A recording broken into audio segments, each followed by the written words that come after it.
once that, so I continued to work with the bill drafter. And I actually worked through, late, actually mid-October to like mid-December with that bill drafter. Trying to take, and I had provided her the copy of the kind of generic bill from, or the model bill from Autism Speaks.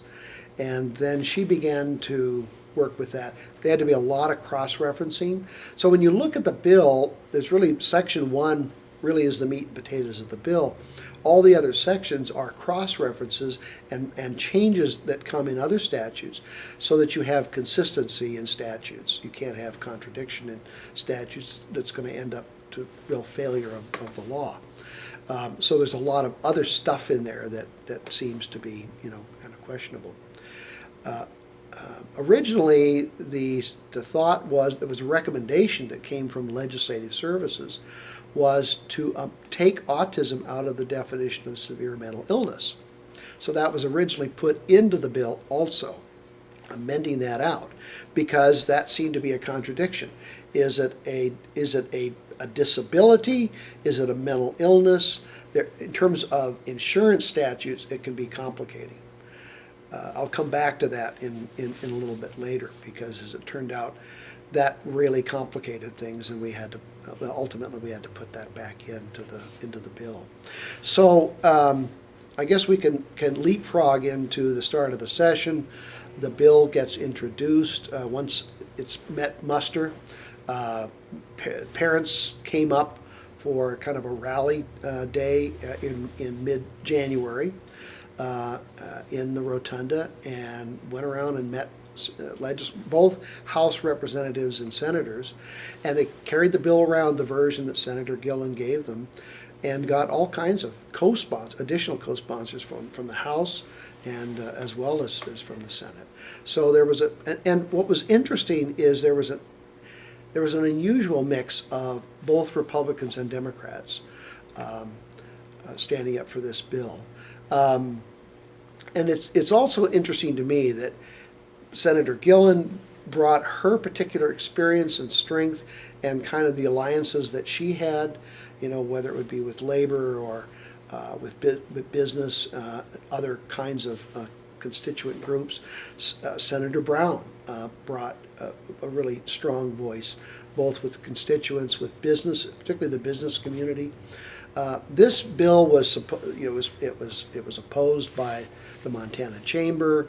It was opposed by, of course, the insurance lobby industry. I mean, the insurance industry lobby from the major carriers in the state, as well as a number of small business groups that came in to oppose the bill, which was fairly predictable. There was consideration as to whether or not the bill would ultimately be assigned for its committee purposes to, and there was some speculation, would it actually go to the Senate Public Health, Welfare, and Safety Committee, which is not a business kind of committee, but it's about public policy related to health and safety. And Senator Brown had been selected as chair of that committee. Ultimately, however, it was signed to the Business and Labor Committee, which would be a much tougher sell. It would be fairly tight. There would have to be all the Democrats would have to go for it, plus at least one senator, and that was a really remarkable when we finally had the hearing on that bill. I think, Roger, you were there for that experience. I wasn't. You weren't there for that one? Okay. No. I wish I was. Oh, it was. I heard about it though. It was packed on the inside. I'd like to try to stay in the background in that kind of situation. It's important that legislators hear the constituents, hear parents, they hear expert witness. We were very pleased, and there had been a number of negotiations, conference calls back and forth, whether or not Autism Speaks, the national organization, would be able to make this a priority, because there were some pieces in the language in the bill that they weren't 100% happy with. For instance, and I'll just throw out a couple of things that became issues of contention. Montana, of course, Montana and their model legislation, it limits the coverage of the bill to or insurance coverage to groups. So individual carriers are not mandated to have this, and part of that is to kind of limit the risk, if you will, to the insurance carriers. So all groups and self-funded organizations or agencies would also have to cover it because it's a group kind of function. The other kind of big deciding factor in the bill drafting was, okay, the legislative system tends to not want to impose on the private sector unless it's also willing to impose it on its, meaning the state system. So the big issue was, of course, the recommendation was we really have to include state employees, members of the university system, because they're in the state group. They're tied to the state pay plan.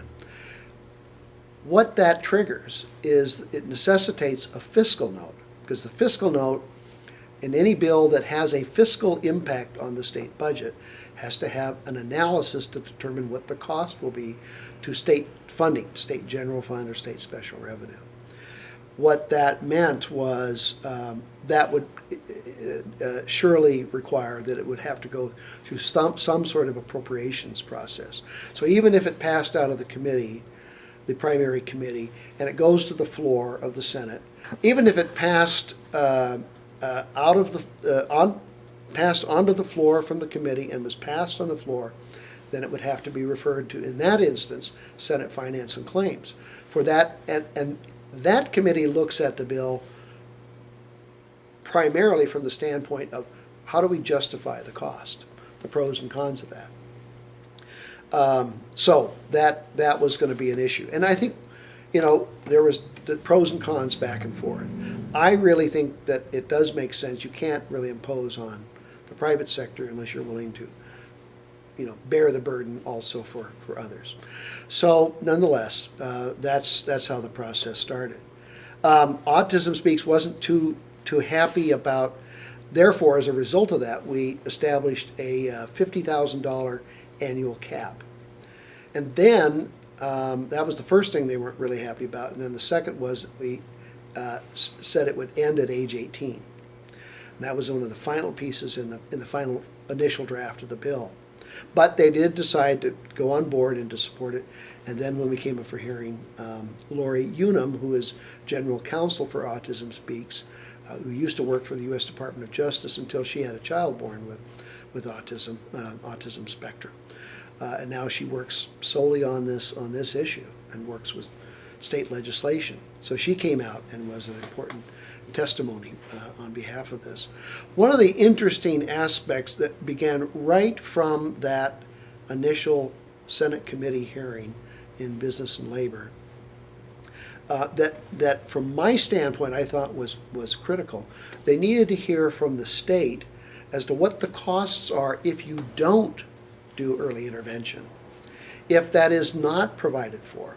Well, Jeff Sturm, who is director of the state developmental disabilities program and had initiated that study group that led to the autism waiver, came over with permission of the director of the department to be an informational witness. And he explained how, like what I had just described earlier, how much the burden on kind of unanticipated costs that there is to the state, as well as to society in general.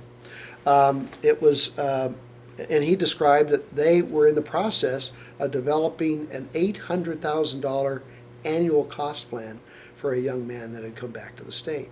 And that that's just one example. There's more and more and more. And I'm part of a group of working on issues about adult treatment within the state system. How are we going to work with adults that we've not been able to satisfactorily work on before? And so that seemed to be really relevant, that we, again, the decision was kind of a two-pronged to that study group. We need to focus on early intervention, then to decide what we're going to do about how to serve late adolescents and adults and those that age out.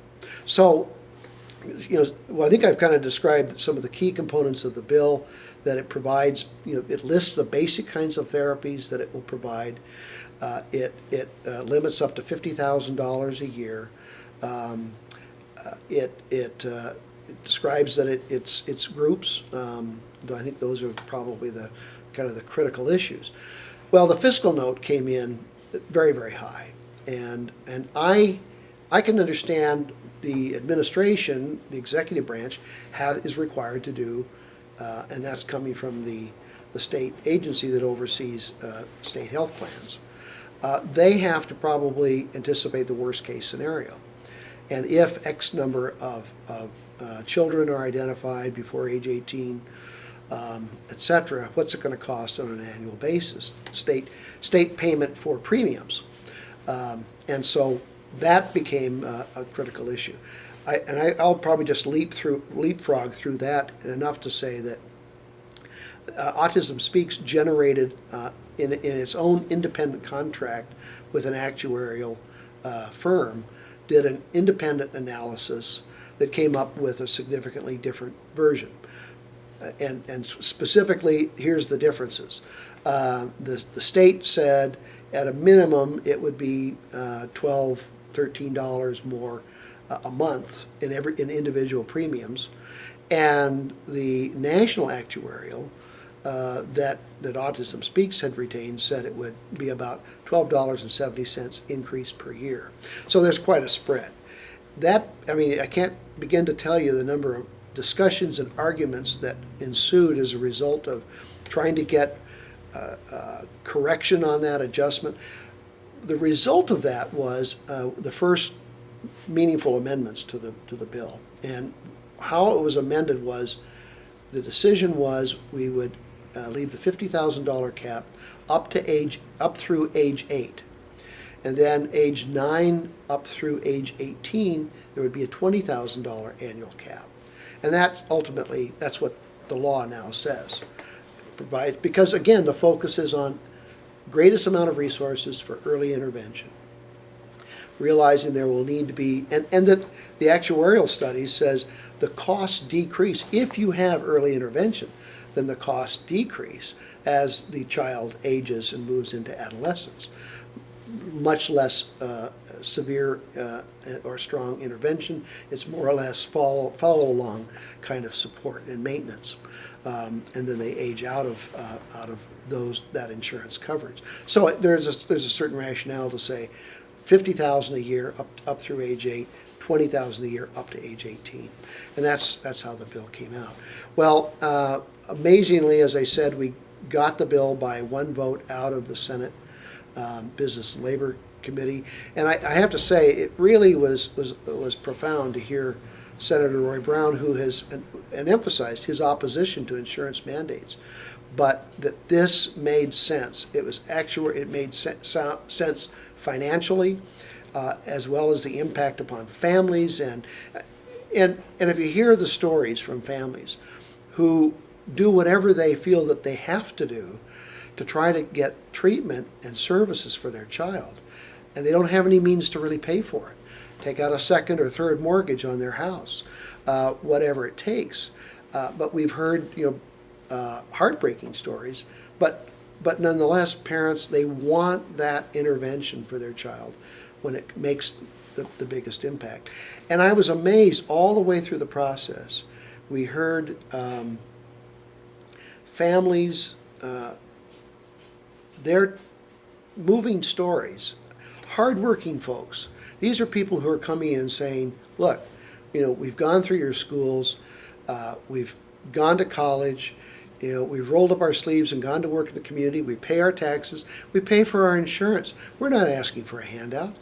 We're asking to have the insurance that we pay for be required to provide the services that our family needs, to keep our family together, and to keep a greater burden, lessen that burden on society in time. The stories we hear about children who get into the school system who have had no intervention, it's not just special education is not prepared for it.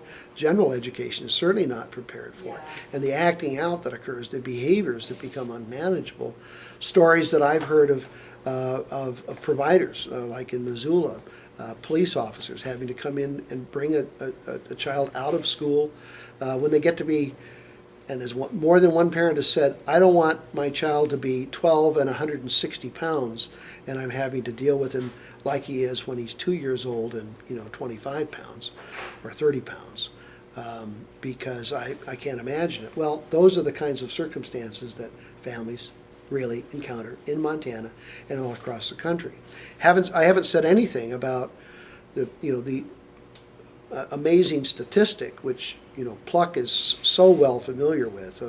It's one now out of 150 births is a child born somewhere on the spectrum, the autism spectrum, and there's a lot of voices even at the Center for Disease Control that's saying that statistic is probably conservative.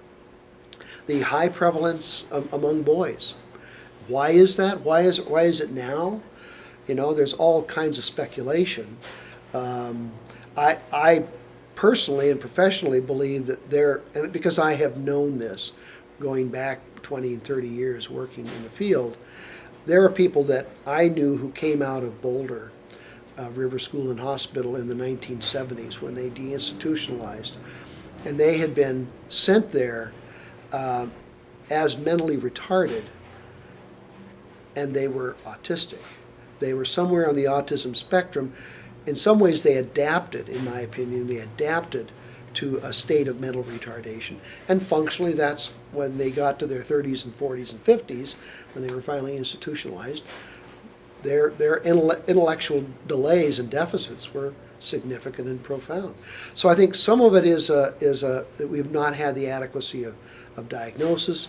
There are probably also quite likely environmental implications that we're looking at as our world change environmentally, and whether it's pesticides in the air and in the water we drink and the food we eat, or hormones that are injected into animals, all kinds of speculation. I'm not arguing for any particular change. What my focus has been on how to get the help for children and families now.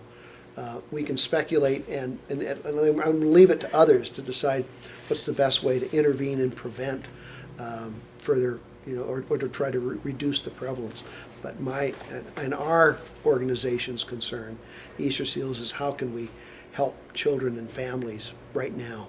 And so that's why we've invested a lot of energy in a therapy that we believe relationship-based is very useful. But there's so much more that needs to be provided, and hence our support and efforts on behalf of these parents with this legislation. To try to wrap up the story of the legislation, so when it did come out of, it did pass the Senate floor with a pretty good, pretty hefty majority of Republicans and Democrats. Roy Brown again helped, and there were other Republicans that came almost out of nowhere because they knew somebody, actually offered to come and give testimony in various hearings because they had a good friend who struggled with their child, and they just saw the pain and difficulty, and there's no way to pay for it. It was almost like a Rorschach test of it hit people in all different ways. And you may be conservative, you may be liberal, but it cut across all those kinds of traditional boundaries in a way that I've rarely seen in any kind of legislation. So then it had to go, after it passed the Senate, it had to go to Senate Finance and Claims, which is the Senate version of appropriations. And in that committee, we had, again, a remarkable hearing. But it seemed to be then a week passed, and then it was almost 10 days before the committee was prepared to take executive action. Well, the parents said, and they're beginning to worry about what's called a transmittal deadline, a time, there comes a deadline where legislation has to pass out of one chamber into the other chamber for action. So the parents from around the state came to Helena with their children and went into the committee. And Senator Gillen said, absolutely, bring them right into the committee. And so it was amazing, committee members trying to discuss in executive session. In executive session, there's no testimony. You can't just stand up and speak. You're there just to listen. But you could see that they were watching the interaction with these kids, and I was amazed how remarkably well behaved these kids were. And this was all very new and wild to them, to be in the people's capital, and in a committee room. The bill came out of Senate Finance and Claims, passed again the Senate, and went over to the House finally. Well, then we started a whole other process. Our strategy was, and Representative Kendall Van Dyke, who is also Brandon's House representative here in Billings, asked to be the one who carried the bill on the House side. Senator Gillen, of course, had to speak in the committee level, but in who would defend it on the floor of the House was going to be Kendall Van Dyke. And if you ever get it, hopefully you can interview Kendall, because he says when he met Laura Simonson, he knew that this bill was going to pass just because of the passion and fire in her eyes, that he couldn't imagine how it would ever be stopped. And that is, time and time again, I've seen, it's the commitment, the determination of a group of constituents who are saying, it's not a lobbying group, it's not some powerful interest group, it's just ordinary citizens of the state of Montana who are saying, hey, this is really important, and here's why. So Kendall agreed, and in strategies, let's not try to get it to the House Human Services Committee, and then it would have to, we would lose too much more time. It's already had a hearing in a non-monetary committee in the Senate, so it went directly to House Appropriations. There had been reluctant at first, but increasing opposition, certainly from the insurance industry, and their efforts were stepped up. And this is a hard issue to come in on. It's hard to come in and say we don't. We try to cover these children as best we can. We don't want to have an insurance mandate. But one thing that they succeeded in doing in the House Appropriations was get an amendment on the bill with, and here again in House Appropriations, there's an equal number of Republicans as there are Democrats, and so you have to get any amendment. You have to get one more than the other of each, one more of either one side or the other. And they succeeded in getting an amendment to establish a 2-year sunset on this bill. What that means, okay, we'll let it go for 2 years, and then December of 2010, it will sunset, and it will be removed from the law, unless it's reenacted in the 2011 session. Well, that's pretty. I'm sorry. It's December of 2011 is when that 2-year sunset would occur. But you would have to, by April of 2011, renew that to continue for another year. As stated, the bill becomes active January 1 of 2010. So it will, by the time the next legislature next convenes, it'll only have been up and running for a year. That bill, that amendment was added on in House Appropriations, further complicating the bill, because if a bill is amended in the second house from which it originated, then you have to have concurrence of the other house. So even any kind of word changes in the other chamber, which we were strongly resisting, would necessitate concurrence by the other chamber. Besides, this also had this amendment.